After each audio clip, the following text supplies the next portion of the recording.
여러분 반갑습니다. 오늘은 5월 7일인데 5월 5일부터 시작된 비가 계속 내리고 있습니다. 여름도 아닌 이 봄철임에도 불구하고 집중호우가 쏟아지고 특히 중국 광동성 같은 데는 어마어마한 홍수로 피해가 막대하고 우리나라에도 말이죠. 뭐 제주도 또 경상도 이 부분에 비도 엄청나게 내려가지고 뭐 비행기가 기랑되고 인명피해도 나고 한 것을 볼 수 있습니다. 참으로 어떻게 보면은 이 세상 종말의 그런 구체적인 징조가 아닌가 생각하면서 우리는 영원한 진리의 말씀, 성경 말씀으로 무장하는 통성경 길러잡이 이 과정을 계속 진행토록 합니다.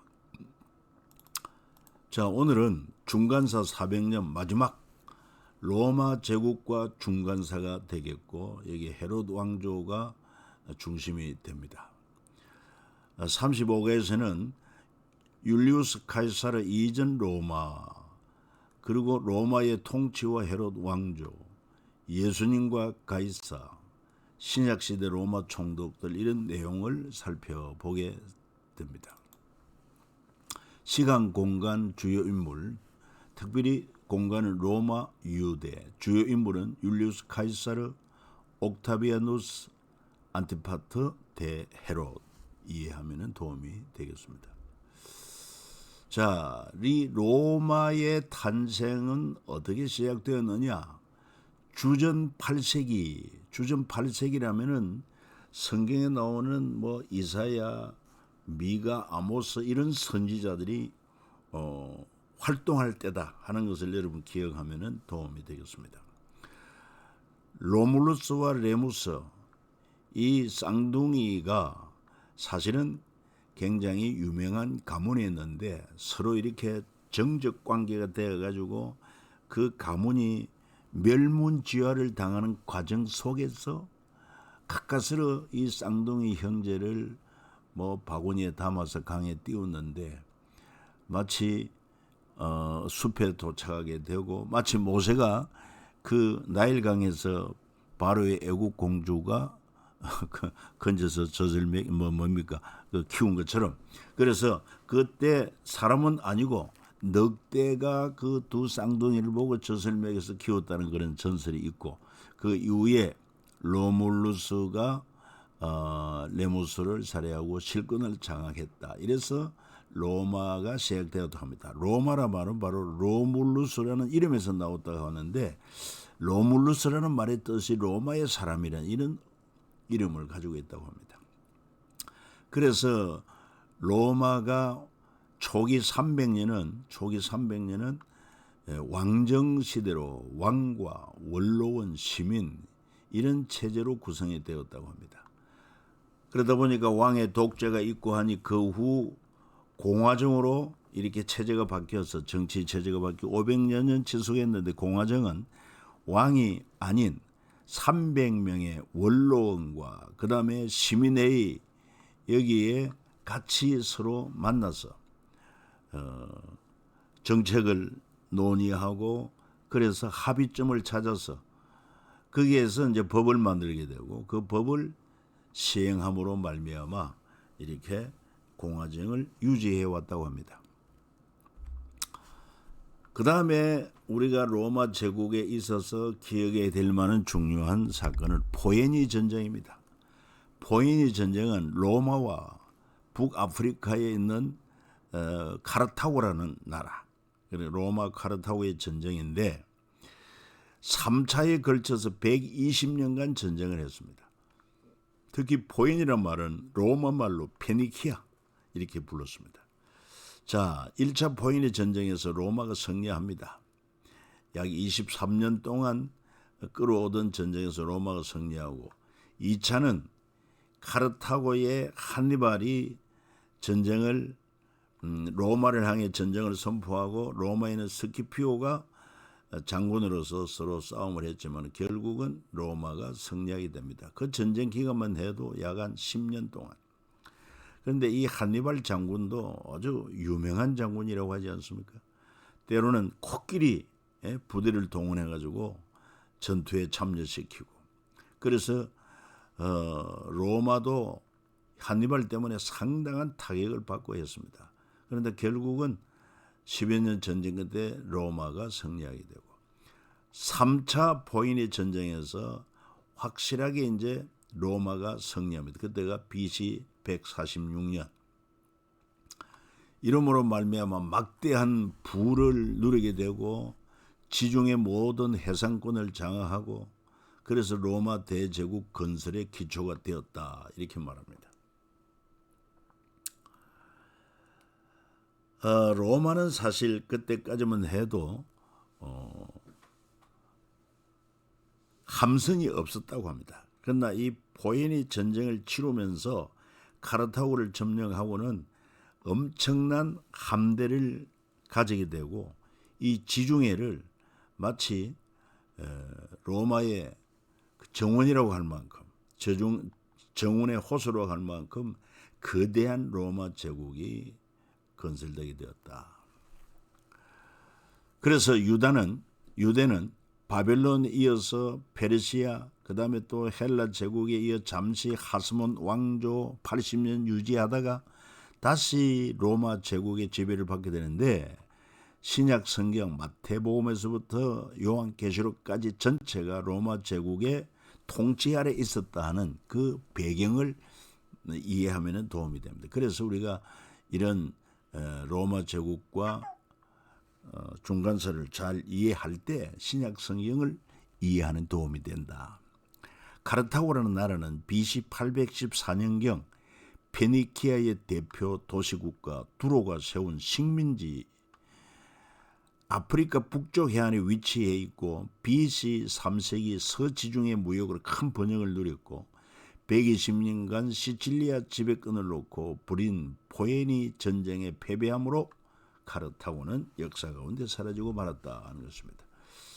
자, 그러므로 말미암아 자연히 로마 제국의 유대 통치는 어떻게 이루어지게 되느냐? 폼페이우스라고 하는 장군이 있습니다.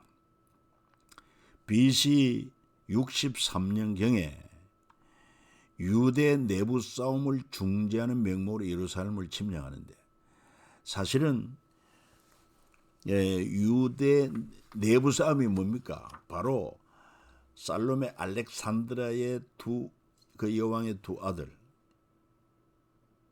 힐카누스 2세 그 다음에 또한 아리스토블루스 2세 이 형제 간에 서로 싸움이 있었단 말이죠. 그러다 보니까 이 틈을 이용해가지고 안티파트가 폼페이우스에게 가서 우리 유대를 폼페이우스 당신이 지배를 해달라. 그래가지고 유대 내부 싸움을 중재하는 명목으로 폼페이우스가 장군을 보내가지고 그 장군 이름이 바비누스 장군을 보내어서 3개월 동안 이 예루살렘 성을 에워싸고 있다가 결국은 성을 함락하고 그런 아리스토블루스의 두 아들, 두 딸 그리고는 로마로 압송해가고 그 형 힐카누스를 대제사장으로 이렇게 임명하여 세움으로 말미암아 그래서 유대 통치가 시작되었다.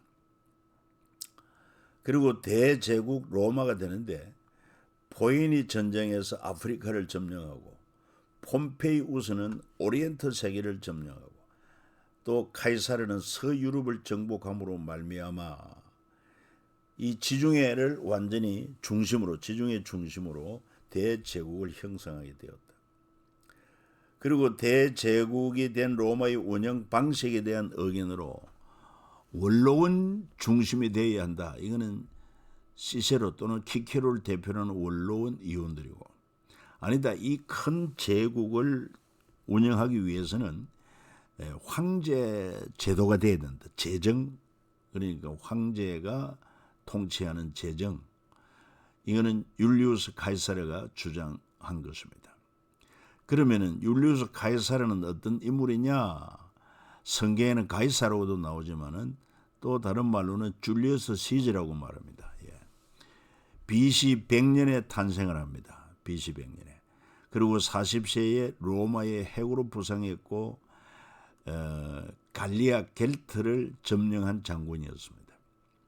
그래서 1차 삼두 정치로, 그러니까 그동안에 계속 공화정 정치로 이어져 왔기 때문에 그래도 왕은 아니지만은 3명의 그 통치, 카이사르와 폼페이우스, 크라수스, 이 3명이 삼두 정치를 하게 되고, 그러면 원로원과의 이런 합의체를 이루어가는 그런 체제였습니다.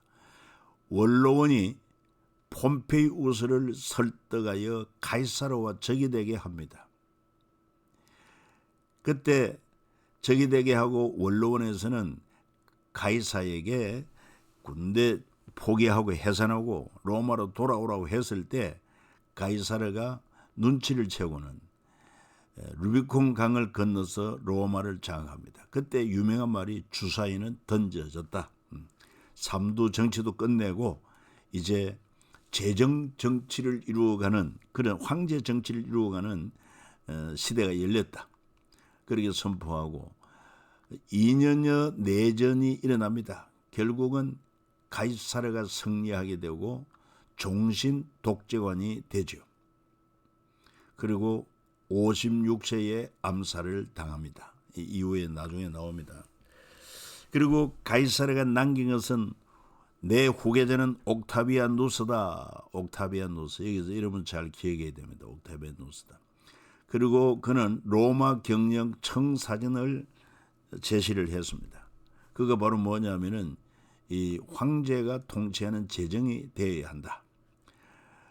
뭐 이걸 비롯해 가지고 구체적인 청사진이 있었겠죠. 그리고 로마 시민들에게 유산을 주겠다. 뭐 이런 카이사르가 남긴 것이 유명합니다. 자, 그래서 옥타비아누스는 존칭은 아우구스투스, 성경에는 아우구스도라고 나오지. 아우구스투스라고 하는 말은 위대한, 이런 의미를 가지고 있습니다.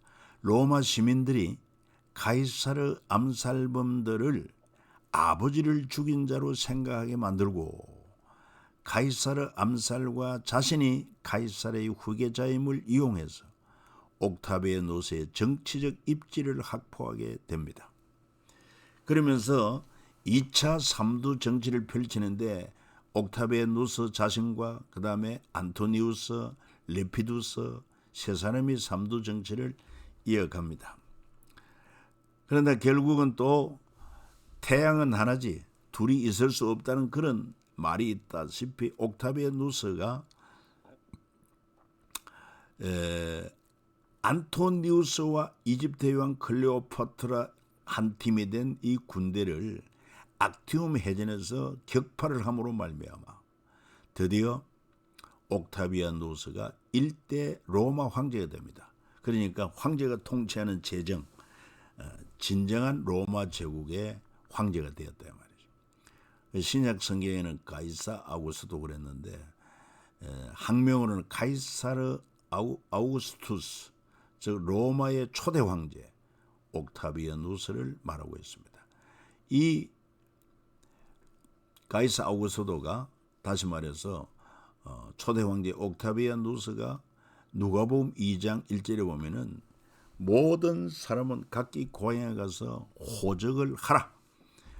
그때가 바로 예수님이 태어나는 배경이 됐죠.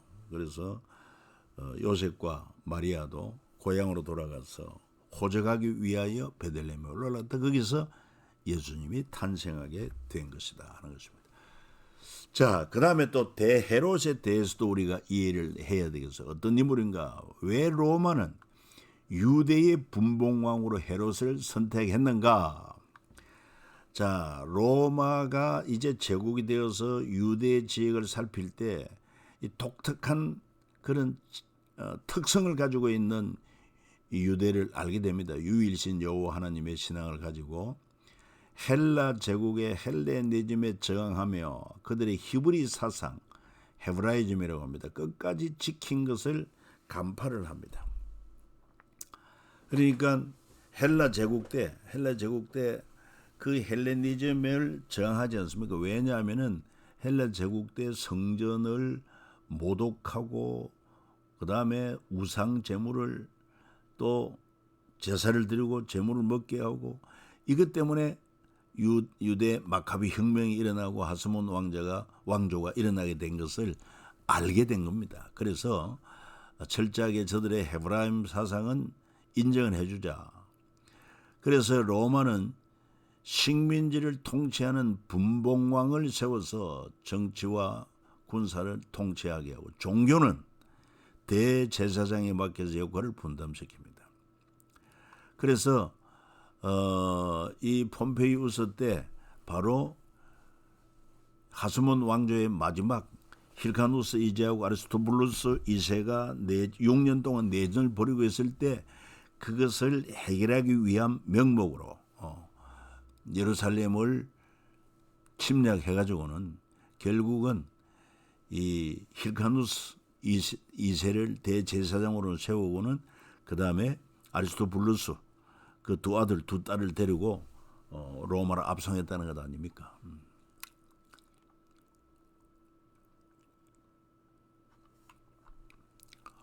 자, 분봉왕이라고 하는 것은 로마 제국은 정복한 영토를 직접 다스리지 않고 지역의 토착 세력에 위험하게 다스리고 이때 통치 책임자가 바로 분봉왕이었다 하는 것을 이해하면 도움이 되겠습니다.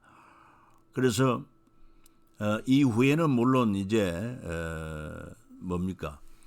로마에서 총독을 파송하는 그런 계기가 또 됩니다만은 일단은 로마 식민지 통치하는 분봉왕을 보내서 정치 군사를 통치하게 하고 종교는 대제사장이 맡기 역할을 분담시켰는데 종교를 중시해 준 것입니다. 분봉왕은 친로마 인물을 세워가지고 분봉왕을 세웠다. 헤롯은 아버지 안티파티에 이어서 로마의 총독과도 유대 대제사장과도 잘 어울리는 정치력을 가짐으로 말미암아 BC 40년 유대의 분봉왕에 올랐던 것을 알 수 있습니다. 그 다음에 안토니우스와 옥타비아누스가 로마 권력을 두고 싸울 때 옥타비아누스 편에 서면서 유대 분봉왕의 자리를 더욱 튼튼히 하였고 사후 그의 아들들에게까지도 분봉왕의 자리는 세습되게 되었다. 대헤롯이라고 할 때 바로 안티파드의 아들 헤롯 왕조의 창시자를 가리켜서 대헤롯이라 부릅니다. 헤롯 왕조가 시작이 된 창시자지요. 탁월한 로비 실력을 가졌고 로마 제국으로부터 유대 지역 분봉왕으로 임명을 받습니다. 그래서 그는 로마를 위해서 가이사르를 위한 도시라 해가지고 가이사르를 건설한 인물이다. 가이사르. 또 한편 유대인의 호감을 얻기 위해서는 예루살렘 성전을 재건합니다. 화려한 헤롯 성전이라고 알려지고 있지 않습니까? 유대인들이 이르되 이 성전은 46년 동안 지었건을 예수님 앞에 그런 얘기를 할 때 계속해서 성전을 개축을 하고 정축을 해 주었습니다. 놀라운 것은 밖은 화려하게 꾸밉니다. 그 돌과 돌 사이에 금을 박아서 얼마나 화려하게 지은지 모릅니다. 그는 에돔인으로 유대인이 아니기 때문에 성전 안에 들어갈 수는 없지만은 안에는 별로 신경을 안 썼고 성전 외부를 화려하게 장식함으로 말미암아 많은 유대인들이 우리를 위한 배려다 이렇게 인정받으려고 했던 아주 간사한 그런 정치꾼 헤롯이라는 것을 알 수 있어요. 그리고 메시아 탄생 소식을 동방박사에게 듣고 베들레헴 지역 영아 살인 명령을 내린 자가 바로 대헤롯입니다. 대헤롯은 이웃의 아들에게 유대 지역을 분할하여 분봉왕으로 세웁니다. 로마와 유대에 대한 대헤롯의 여우 정치 아주 간사한 인물을 표현하는 여우 정치라고 그랬는데 로마를 위해서는 앞서 설명한 것처럼 가이사를 위한 도시 가이사라 건설하고 또 사마리아를 옥타비아 누스의 도시 세바스테로 재건을 하고 옥타비아 누스 로마를 위한 신전을 가이사라에 건축을 하고 가이사라와 예루살렘의 원형 경기장도 건설하고 로마 황제의 경의를 포하기 위해 5년마다 경기대회를 개최했다. 유대를 위해서는 유대인의 환심을 사기 위해서는 예루살렘 성전 확장 정축을 했고 수소 300마리 희생제사로 드리고 예루살렘 수도시설 공사를 하고 예루살렘의 가이사라 초상 반입을 금지하고 예루살렘에서 가이사라 형사임박인 동전 주도로 금지했다. 자, 이 헤롯과 성전 건축에 대해서 좀 살펴봅니다. BC, 그러니까 주전 22년 예루살렘 성전 확장 정축 공사를 시작합니다. 주전 22년부터. 성전 규모는 깊이 45m, 가로 480m, 세로 300m. 제사장 가문이 아닌 그가 들어가지 못하는 성전 내부 지성소에는 돈을 거의 쓰지 않는 대신 성전 외부는 막대한 재원을 사용해 금과 은을 입히며 화려하게 공사했다. 그리고 성전 수도 시설을 합니다. 34개의 수조를 갖춰 많은 희생 제물의 처리를 신속하게 하도록 했고 가장 큰 수조에는 약 900만 리터의 물을 저장할 수 있을 만큼 용량이 컸고 겨울에는 빗물을 저장하고 여름에는 실로암 샘으로부터 물을 공급받아 수많은 배수관을 통해 핏물을 처리했다. 성전 재건 때 수소 300마리 제물로 바치고 헤롯의 친구 마르쿠스 아그리파가 소 100마리를 희생 제물로 바치며 유대인의 환심을 샀던 것을 알 수 있습니다. 약 46년간 건축하고 AD 64년경 완공을 했지만 그러나 진정 하나님에 의한 그런 성전이 아니었습니다. 여러분 일찍이